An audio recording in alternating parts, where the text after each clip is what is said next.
আসসালামু আলাইকুম। সবাইকে কেমন আছেন সবাই? আশা করছি সবাই অনেক ভালো আছেন, সুস্থ আছেন। আমরা আলহামদুলিল্লাহ ভালো আছি।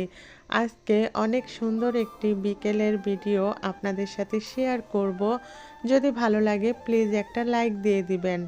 একটা মানুষের এক জীবনে সব ইচ্ছে কিন্তু পূরণ হয় না।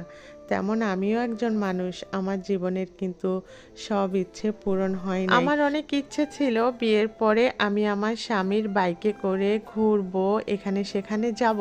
তবে আমার সেই ইচ্ছে কিন্তু পূরণ হয় নাই। আমার স্বামী হুন্ডা চালাতে তো জানেই না, উনি অনেক ভয় পায়। তবে আলহামদুলিল্লাহ আমার ইচ্ছে পূরণ হয়েছে আমার সন্তান দিয়ে। আজকে আমি আমার ছেলের সাথে বাইকে করে ঘুরতে গিয়েছিলাম। ঘুরতে আসার মেইন কারণ হচ্ছে সরিষা ক্ষেত দেখব বলে।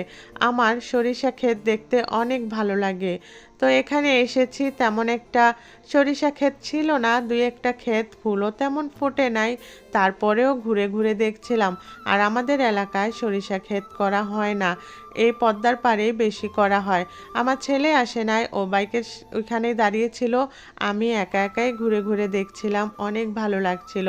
শেষ বিকেলের সূর্য, সাথে ছিল সুন্দর প্রকৃতি, এক অন্যরকম ভালো লাগা কাজ করছিল মনের ভিতরে। তো দেখতে দেখতে অনেকক্ষণই দেখলাম, সন্ধ্যা হয়ে আসছে, বাড়িতেও চলে যাব। আজকের বিকেলটার কথা আমার সারা জীবন মনে থাকবে, কারণ আমি আমার ছেলের সাথে ঘুরতে এসেছিলাম।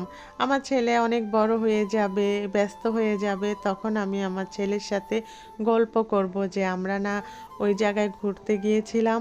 তো এখন তো বাড়িতে চলে যাব।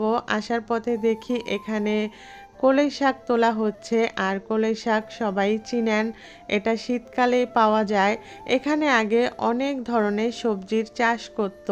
আমরা যখন আসতাম তখন দেখতাম ফুলকপি, পাতাকপি, কলই শাক, সাথে থাকতো কাঁচামরিচের গাছ। অনেক ভালো লাগতো। এখন তো পদ্মার পাড় ভেঙে গেছে, ওপারে অনেক সবজির আবাদ করে, তবে ওপার তো আর যাওয়া হয় না। তো এখান থেকে আমি কিছু শাক নিব। প্রথমে বলেছিলাম 1 কেজি নিব।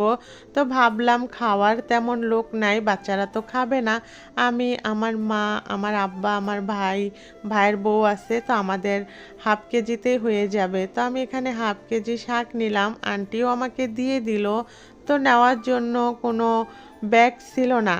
তারপরে আমি আমার যে শালটা পরে গেছিলাম ওইটার মধ্যেই নিয়ে নিলাম।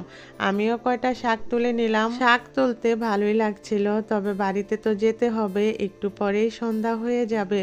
অনেক সুন্দর কাটালাম আজকের বিকেলটা, সূর্যি মামাও ডুবে যাচ্ছে। সবাই ভালো থাকবেন, সুস্থ থাকবেন। আল্লাহ হাফেজ, আসসালামু আলাইকুম।